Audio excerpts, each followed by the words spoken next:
tout le monde, bon bah voilà, aujourd'hui petite vidéo pour vous expliquer comment rouler en groupe. Alors ça va être assez rapide, mais c'était pour vous donner les 2-3 conseils que moi j'utilise pour rouler en groupe en toute sécu. Donc ça va être en fait hyper simple, je vais vous montrer avec mon poteau Dave les différentes façons en fait de se mettre sur la moto et surtout comment se positionner par rapport à ses autres potes en moto. Donc déjà c'est tout simple, ce qu'il faut savoir quand on roule en groupe, vas-y viens Dave. Faut qu'il te filme, dis bonjour gros con. Bonjour. Donc en gros quand vous avez plusieurs motos, donc la moto de tête, donc en général c'est celle où il y a le pilote entre guillemets le plus expérimenté, qui connaît la route, qui sait où aller, qui connaît les différents pièges de la route qu'on va rencontrer, enfin du moins les chicanes, les endroits où il y a peut-être des plaques de sable qui sont tout le temps là ou autre. Ensuite la moto qui est juste derrière, la moto de tête, donc la deuxième. Bon là on a mis la MT, mais bon on aurait pu mettre la YZF de team juste derrière moi. En général juste derrière la moto de tête, vous avez la moto qui a le moins de chevaux ou la personne la moins expérimentée. C'est histoire qu'on la perde pas quand il faut commencer à voiler. Et l'avantage, oui, c'est un mec de goût. Et en gros, donc ce qui se passe, c'est que c'est pour éviter que le mec de tête parte à toute barzingue et puis qu'on perde les petits débutants. Et ensuite, après, donc la deuxième moto, c'est celle qui entre guillemets qui se traîne le plus. Et les autres motos qui suivent, bah là, c'est chacun se cale comme il veut, mais toujours en quinconce. Et par contre, la dernière moto, donc là on a mis celle de Titi tout au fond, le Hornet. C'est celle qui en fait va fermer la marche, c'est-à-dire qu'en gros elle connaît aussi le roadbook, elle connaît où on va et elle va permettre entre guillemets de pouvoir remonter les fils assez vite si jamais il y a un souci.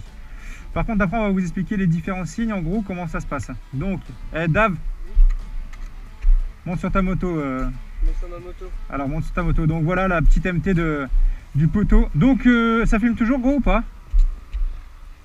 Ouais. Ok.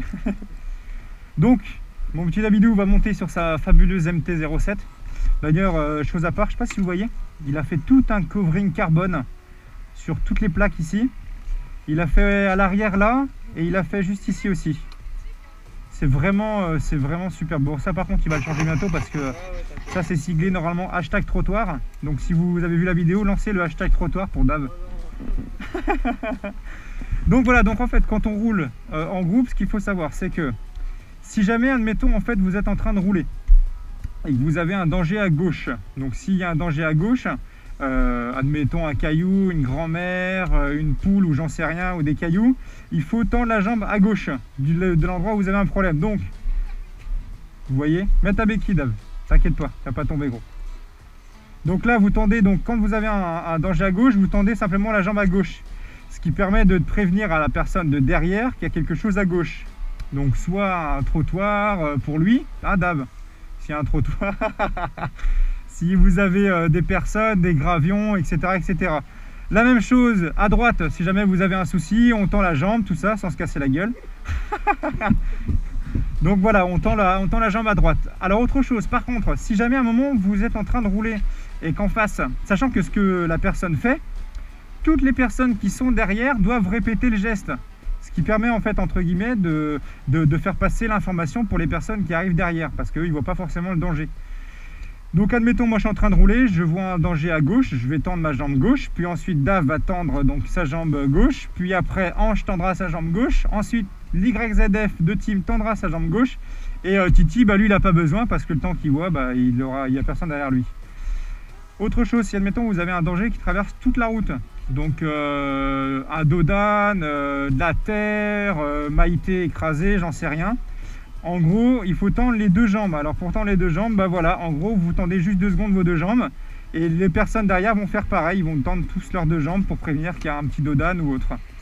Ce qui permet des moments de se dire quand vous avez de la terre partout, c'est un petit peu moins dangereux. Autre chose, en général, la personne en tête de file se place toujours devant à gauche parce que c'est la première qui va doubler, donc il faut qu'elle soit du côté de la voiture à doubler, c'est plus rapide. Donc toujours la moto donc devant à gauche, etc. en quinconce. Et ce qui se passe, admettons c'est Dave qui est en premier.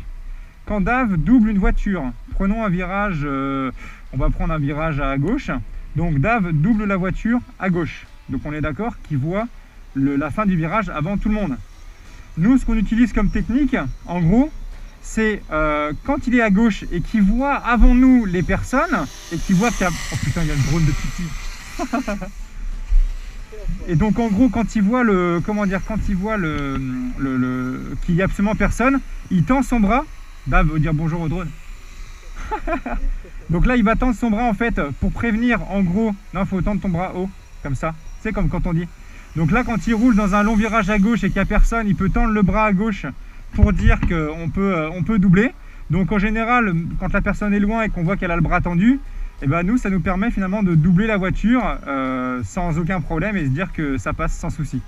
Et après, quand une voiture arrive, en fait, il faut simplement voilà, rabattre le bras comme ça. Exactement. Sinon, on peut dire quoi? Dave, tu t'en souviens des trucs? Vous vous souvenez de trucs ou pas, vous les gars?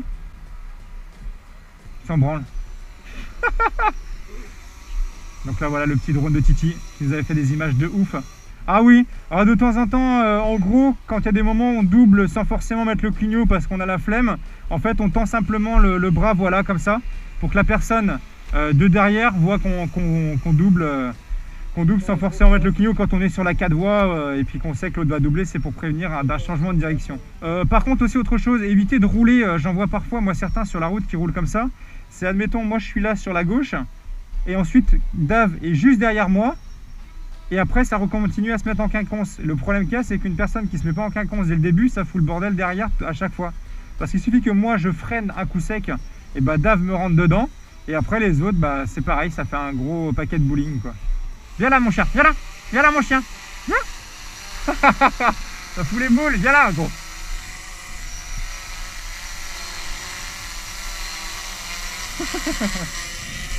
Va filmer Ange.